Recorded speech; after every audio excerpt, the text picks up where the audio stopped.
प्रेरणास्पद कथा YouTube channel पर मैं धनंजय जैन आप सभी का हार्दिक अभिवादन करता हूं।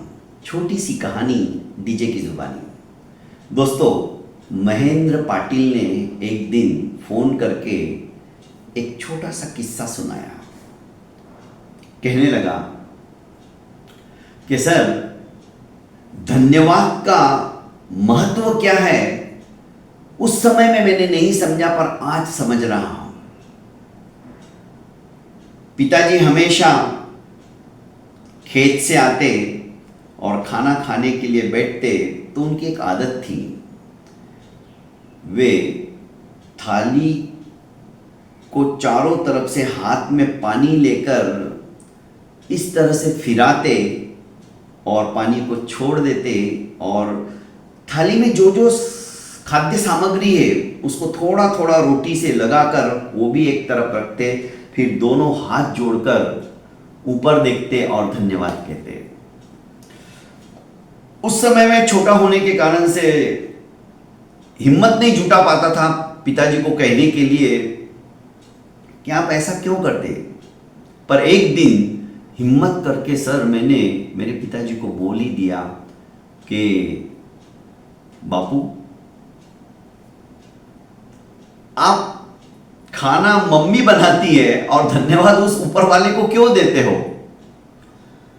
मेरे पिताजी ने उस समय हंसते हुए कहा था कि बेटा, हमें उस परम पिता परमेश्वर का धन्यवाद तो प्रतिपल प्रति क्षण करना ही चाहिए। धन्यवाद तुम्हारी मां को भी है, क्योंकि उसने इतना स्वादिष्ट खाना बनाया है, प्रतिदिन समय का ख्याल रखती है। जैसे ही मैं थका आ रहा आता हूं, वो हाथ पैर धोने को बोलती है और कहती कि खाना रेडी है, खा लो, तुम्हारा दवाई का समय हो गया है। पर उस परम पिता परमेश्वर को धन्यवाद देने के पीछे कारण है, प्रत्येक चीज और प्रत्येक कार्य को जब तुम करो तो उसको धन्यवाद जरूर दो। आज हमारे पास घर है रहने के लिए, मकान है, गाड़ी है, घोड़ा है, गाय है, सब कुछ है। लोगों के पास तो ये भी नहीं है, इसलिए भी उसे धन्यवाद दो कि तुम प्रभु कितने दयालु हो, मेरा कितना ख्याल रखते हो, मुझे इतना सब कुछ दिया है। धन्यवाद के अंदर वो ताकत है। हम धन्यवाद देते ही नहीं है, हम अपने आप को समझते कि मैंने किया, ये अहंकार नहीं आना चाहिए। तुम्हारी मां जैसा खाना बनाती है वो खाना हर एक के नसीब में नहीं है, इसलिए मां को भी धन्यवाद दो। तुम्हारे टीचर को भी धन्यवाद दो जो तुम्हें इस तरह से प्रशिक्षित करते हैं। तुम्हारे जीवन में आने वाले प्रत्येक मित्र को भी धन्यवाद दो कि वो नित नई बात तुम्हें सिखाता है।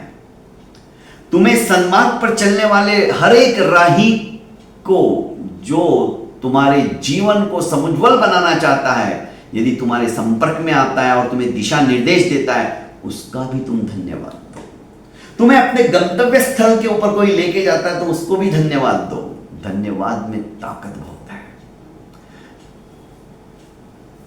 पर सर, एक बार मेरी मां मृत्युशैया के ऊपर थी, तो मां ने फुसफुसाते कहा कि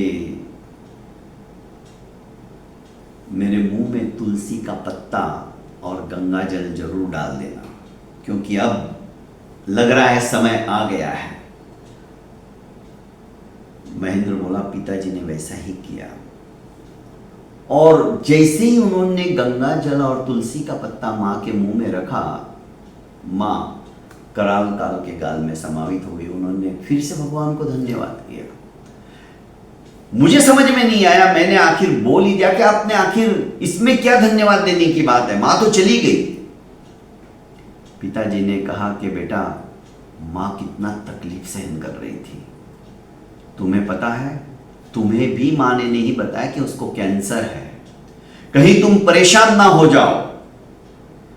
तो पिताजी, आप जानते हुए भी मां की इतनी सेवा कर रहे थे, उसका कितना ऋण है मेरे ऊपर।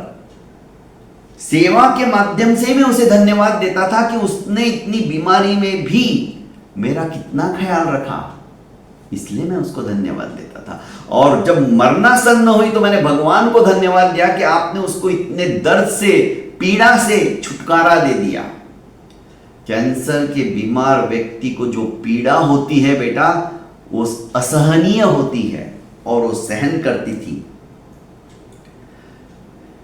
धन्यवाद के अंदर क्या ताकत है दोस्तों।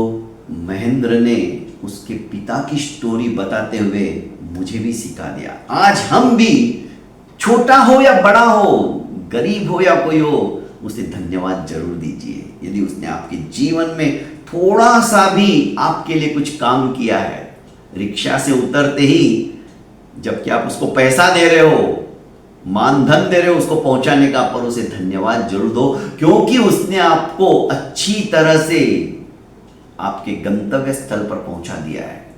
धन्यवाद उसको भी दो, धन्यवाद ऊपर वाले को भी दो। घर पे पहुंचने के बाद ऊपर वाले को फिर से धन्यवाद दो कि आपने मुझे सुखरूप घर पर पहुंचा दिया। धन्यवाद प्रभु, मैं अपना काम करके आ गया हूं। ये धन्यवाद शब्द आपके जीवन में एक नया मोड़ लाने वाला है।